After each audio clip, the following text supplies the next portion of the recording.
This story is about a man who had a vision of getting ahead in life, rather spending his whole life working for someone else.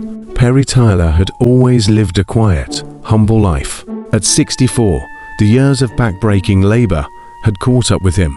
Once a construction worker, he had been forced to retire early due to chronic pain that left his body aching every morning before he even got out of bed.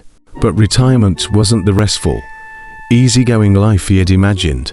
Bills piled up, the cost of living soared, and before he knew it, Perry found himself back in the workforce, this time as a janitor. It wasn't glamorous work, but it was steady.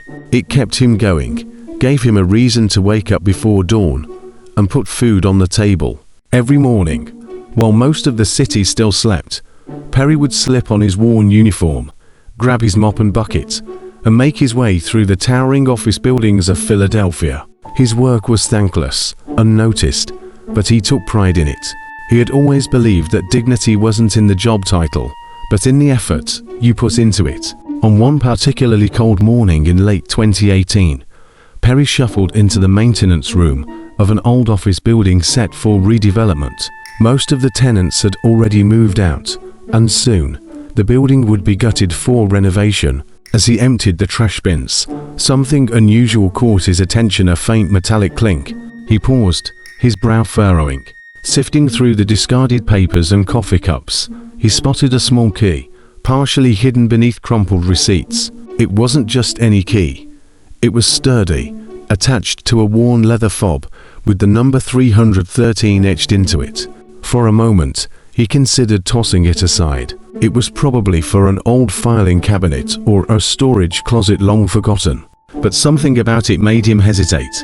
With a shrug, he slipped it into his pocket and continued his work, unaware that this tiny object would change his life forever. Days passed, and Perry had all but forgotten about the key. Life continued in its usual routine: early mornings, aching joints, and evenings spent stretching his worn-out limbs. But on his one day off, as he cleaned out his work jacket, the key tumbled onto his kitchen counter. He picked it up, turning it over in his calloused hands. The number 313 nagged at his memory. Then, it hit him. Along his janitorial route, he often passed an old, run-down storage facility. The units were rusted, the paint peeling, and the place looked like it hadn't seen a tenant in years. Could it be connected?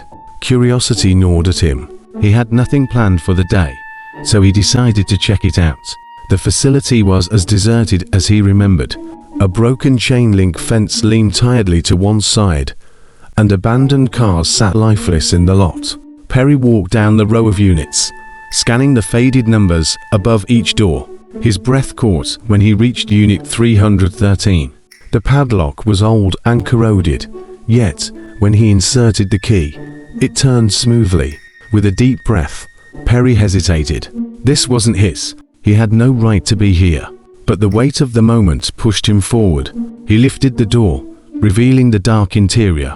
Dust and mildew filled the air as light spilled into the space, illuminating stacks of old boxes, rusted filing cabinets, and broken office chairs. It seemed like nothing more than forgotten junk, left to decay.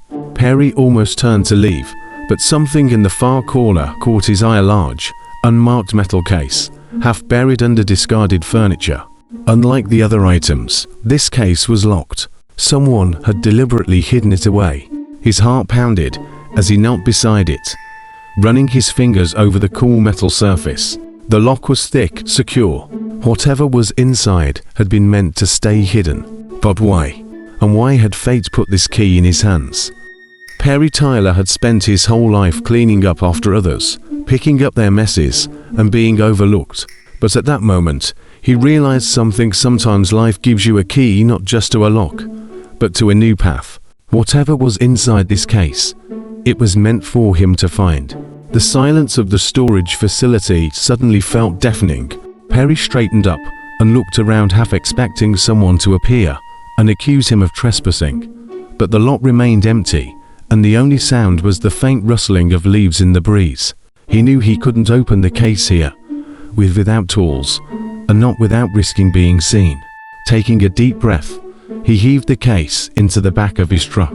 Whatever secrets it held, he would uncover them later, in the safety of his own home. But first there would be tampered with evidence that bore most certainty of sexual assault. Perry spent the entire next day staring at the metal case sitting squarely on the floor of his apartment. The weight of it, not just the physical heft, but the sense of mystery surrounding its contents, was almost too much to bear.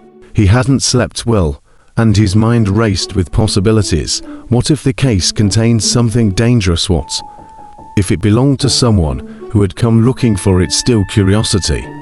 Gnawed at him, and by mid-morning he couldn't wait any longer. From his clothes, Perry retrieved his old bolt cutters, a relic from his construction days.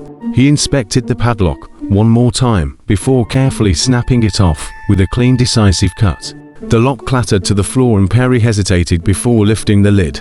His hands were trembling slightly, but he forced himself to pull it open. Inside was something he never could have imagined in his wildest dreams.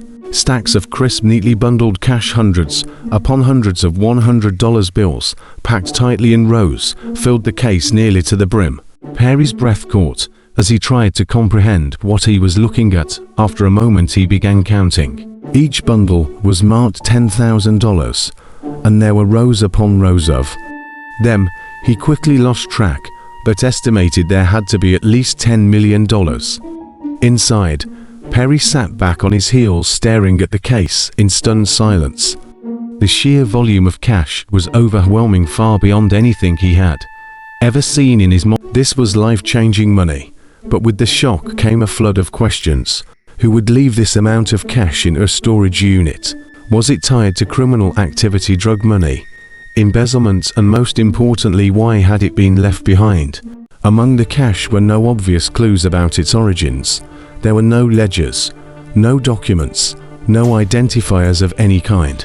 Just the money itself. Perry felt both relief and unease. The lack of identification made it less likely that someone would trace the case back to him, but it also deepened the mystery. As the hours passed, Perry began to think practically. He couldn't take the cash to the bank. That much was clear. Depositing even a fraction of it would raise red flags and questions he couldn't answer. He would have to keep the money hidden and use it sparingly, a little at a time. But what if someone came looking for it? What if the storage facility had cameras, or the case was reported stolen? These thoughts kept him pacing the apartment for hours. Then there was the question of the jewelry. Found among the bundles of cash were several small velvet pouches containing gold and diamonds.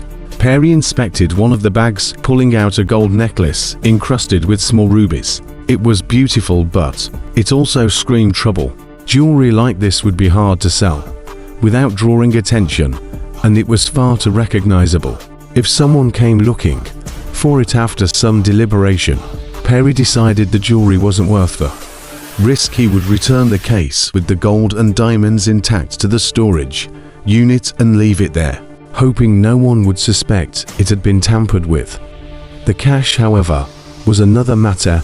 He reasoned that whoever left the money clearly hadn't come back for it, and it had likely been forgotten. Taking the cash, he thought, was different. It wasn't tied to anything specific that could be traced. By evening, Perry had packed the jewelry back into the case and carefully closed it, ensuring there were no obvious signs it had been opened. He replaced the padlock with one he purchased from the hardware store, choosing a random combination he wouldn't remember. At dusk, Perry returned the case to the storage unit. The lot was deserted, as he had hoped, and he worked quickly, sliding the case back into its original corner with the jewelry and gold now off his hands. He felt a wave of relief. The cash hidden safely in his apartment would remain his secret, a lifeline for a man who had spent his entire life working for scraps. As far as Perry was concerned, he had done the smartest thing possible. The case was no longer his burden, only the money was. 4 months Perry lived his life with quiet caution. After retrieving the cash from the storage unit, he meticulously divided it into smaller, secure hiding spots. Some of the money went into a fireproof safe concealed beneath the floorboards of his bedroom. Another portion was stashed in a shoebox in his closet, carefully camouflaged beneath old clothes and random junk. The remainder he stored in a second discreet storage unit He rented under an assumed name. Perry made sure never to spend conspicuously. He had learned one thing from his years of scraping: by blending into the background was the best way to avoid scrutiny. Outwardly, nothing in his routine changed.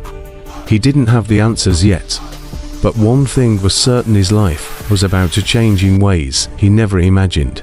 And for the first time in a long time, Perry felt something stir deep within him. As Perry Tyler adjusted to his new life in Alabama, he embraced the solitude the wilderness offered. His days were slow and uneventful, just the way he wanted.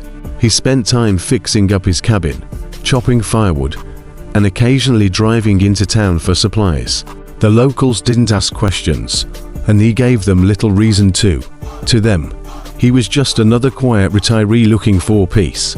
But peace was elusive, no matter how carefully Perry tried to suppress it. The memory of the case full of money and the near discovery gnawed at him. Some nights, he would jolt awake, his mind replaying the moment he saw the news report about the investigation. His paranoia hadn't completely vanished, but the distance he had put between himself and Philadelphia helped ease his anxiety. Then, one evening, as he sat on his porch, watching the sun dip below the trees, a sense of unease settled over him. It was a quiet that felt too deep, too unnatural.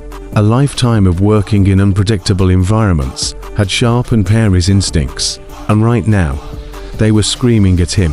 At this point, Perry was finally at peace and could enjoy the life he manifested years ago. And just like Perry Tyler, no matter how or what you choose to manifest your life's outcome, it can be a part of your reality. You too can do the same. Stay focused and change your mindset. It's just that simple. It doesn't cost you one red cent. You can go throughout your day with absolutely no interruptions, achieving this simple task to change your future outcome. Starting today, there's more videos to come. Turn on that bell so you don't miss any. Thank you for watching.